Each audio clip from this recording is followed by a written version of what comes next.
been a challenging time, especially, of course, the loss of life here in Jefferson County. That's Illinois Governor J.B. Pritzker offering condolences to the families of two people killed in a tornado in Jefferson County just 2 weeks ago. And good afternoon, everyone. The governor made those remarks while touring the damage earlier this afternoon. Brianna Harris is live in the studio now with more on his visit. Brianna? Well, Jeff and Kathy, Pritzker visited the area northeast of Mount Vernon, where an EF3 tornado destroyed multiple homes and killed 2 people. This comes the day after he issued a disaster proclamation, which is helping give local officials more access to resources. The governor says there is a lot of work to be done, and it's important for him to see the damage firsthand.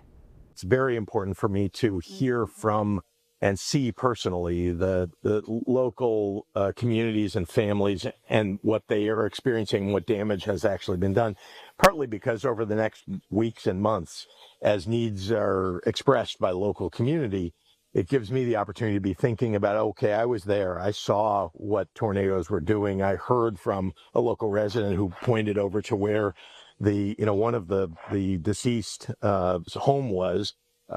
It's just helpful for me, and I hope that it provides some measure of understanding at the local level that we're not going to forget that we're focused on the needs that people have immediately and then in the medium and long term. Pritzker says the disaster declaration allows additional state resources to be available for recovery efforts and opens doors for local governments to apply for further state and federal assistance. He says the goal is to help rebuild the impacted communities. In the studio, Brianna Harris, Heartland News.